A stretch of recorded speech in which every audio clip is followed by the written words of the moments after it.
All right.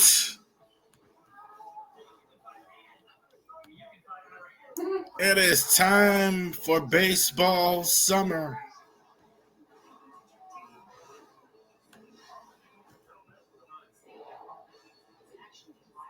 Oh, put me in cold. I'm ready to play this game. All right. So it is time for baseball summer. We just had an MLB draft. So definitely we check that out. If you hadn't, I guess it's still on the channel. Definitely on the Driving to the Top and on the Ravori Sports podcast. So we had the baseball MLB draft video last week. We talked about the Orioles and the Marlins, that total debacle with Kyle Stowers made him look crazy.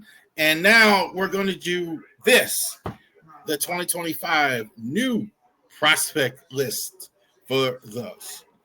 I struggle with this, not because I don't know what the prospects are. I don't struggle with that part. But I struggle with this because I almost feel like I shouldn't do this now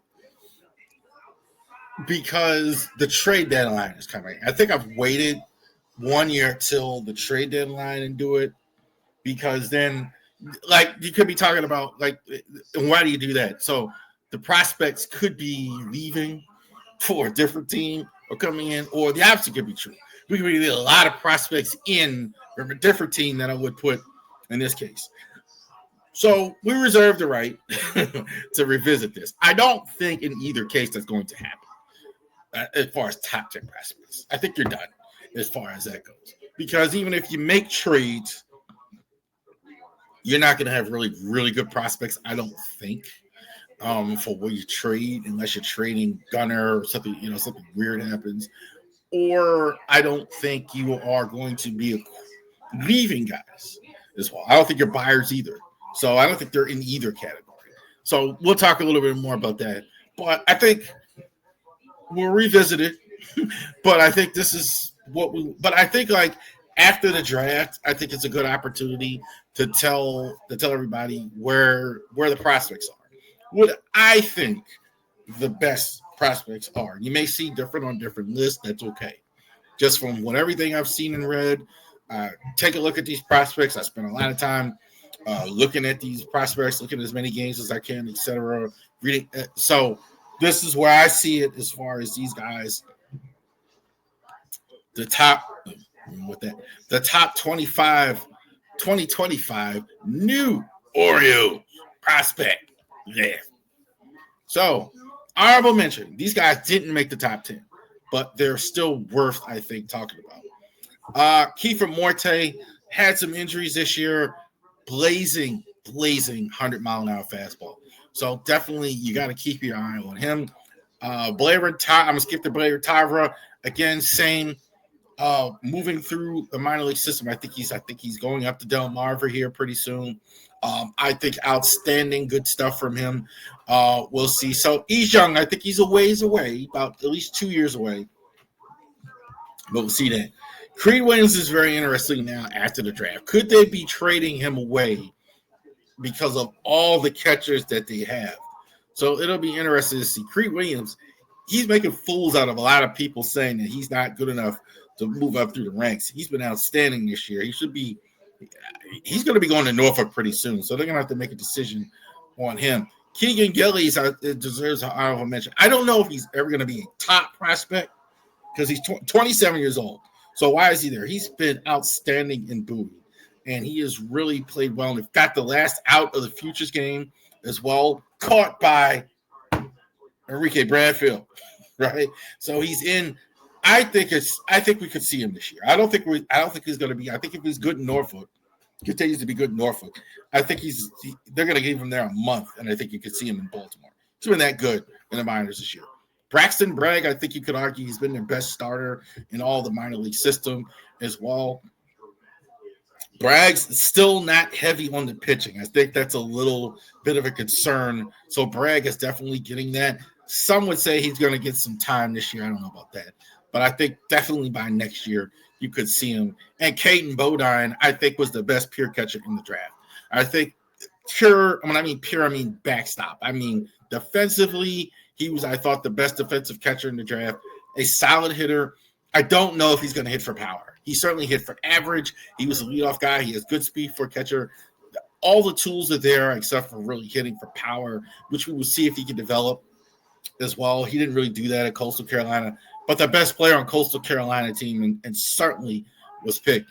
Problem is, how many catchers do you have? That's the thing. But Bodine is fantastic. Top 10. Who's in the top 10 prospect list? Vance Honeycutt. Yeah, I had to drop Vance Honeycutt. I'm still not out. I'm not out on Honeycutt yet, but he hasn't hit well. His numbers, it's worse every time I see him. A lot of strikeout, great defensively and all that, but some home runs, but not exactly. We're hoping that he may be trending towards Bowie by now, and he really hasn't played that well. I think he'll get to Bowie probably next year, but still a little bit more seasoning. Patrick Riley, I think, is really good as well. Again, more buzz for him about some of these pitches. Again, next year, I don't think any of these guys really see significant time next year. Throws the ball hard, had some injuries as well. So we'll see 23 years old. Throws the ball hard. Steven Martinez, long-term prospect, very, very young, 17 years old. So he's a ways away. But definitely so far, all the accolades, definitely doing everything very well in Florida Gulf Coast League, which we're going to talk about here on the channel as well. But yeah, definitely a guy, long-term view as well. So this is exactly what Mike Elias wants. This is exactly what Mike Elias wants. Like that international scouting, he's definitely that.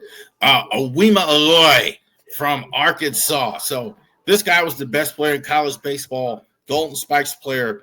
They were absolutely pitching around him in the College World Series. No question about it. There were so many good shortstops in this draft. Absolutely, he was in that category. Kind of got overshadowed by the really good high school players. That doesn't deter me on his ability at all. Hits for power, hits for all fields, hits for average. This is a steal getting him where they got him. But again, where you play him, like where some of these guys are blocked. So the position, I could see him moving to an outfield position or a third base. He's got that type of athletic ability. Michael Ferret, I think you'll have him as the highest pitcher in the Orioles organization. Ferret, I think, has been very good at all levels. I think he's probably, if there is one where you see him this year, this is probably the guy. I don't think that will happen, in part because they don't like to rush prospects, and also, too, I think some of the guys are coming back, Bradish and all that, etc. You'll see him at some point. But Ferret, I think, is definitely worth talking about this year. He's outstanding. Griffo Farrell, again, a little better than Honeycutt, I think, in terms of that second and short. Again, kind of like a lot of what I said about that. Offensively, hasn't gotten there as much as I had hoped, but still, I think, a lot to be happy about. Very, very good defensively. Very good defensively. Griffo Farrell has been. Ike Irish. That's right. From Auburn. 21 years old. Good high school player. Good college player at the University of Auburn. I don't have him as a pure catcher. I think, like, he started the year as a catcher. He played outfield. I think the Orioles are going to do that. With all the catchers they have, and this guy has outfield ability, I don't think they're going to go ahead and put him in the out. I don't think they're going to put him in catch. We might see him catch. We'll see. But I think they're going to leave him in the outfield and definitely maintain his outstanding quick bat and power that he has. Hand speed for this kid is terrific. Moved up draft boards really quick late in the draft. Dylan Beavers, I think, should already be in, I think, in Baltimore. But he's definitely been blocked as well in right field. Enrique Bradfield, we know center fielder and waiting. I think he could be the starting center fielder as early as 2026. One, they actually move on from Cedric Mullins. One of the other outfielders, I think it definitely could be Bradfield's job next season. And of course, we're all waiting on Sam Basallo, who is killing the game in Norfolk. Not a lot to say because we all know how good Sam Basallo is. He's still number one. There you go. All right. So those are the prospects as well. The top 10 prospects now in the Orioles system after the draft. Again, we reserve the right to look at it here in the next few weeks, and we'll take a look at it. Orioles Report. All right. So we had a trade this week. Garrett Northrum was recalled from AAA Northrop, and a 2025 pick was acquired for the Tampa Bay Rays in exchange for Brian Baker, who would always become the setup guy for the Orioles. Orioles has selected David Benatos from AAA. Brian Baker's gone, so Brian Baker is now pitching. We're going to see him soon playing for the Rays as well. They wanted that draft pick. I think that was more of it than anything else. Baker was not a guy that had long-term plans for as good as he was this year. The Rays actually know how to use a guy like that. I think that was more. I think they may sell. I think they're probably more sellers than buyers, but I think that they may have done. That's one they may have done anyway without that. So we'll see about that. Even in the midst of that, we told Benatos coming up. He was actually Norfolk. Colin Shelby was also recalled from Norfolk. Cade Povich was sent to Aberdeen, and Zach Eflin was sent to Chesapeake. That's double. It used to be Bowie Rehab. So I've seen a couple people say, "What is Chesapeake?" That was the Bowie Bay Sox. It's now Chesapeake Bay Sox. Scott Pewitt was placed on the 15-day DL. So cavalry a little bit.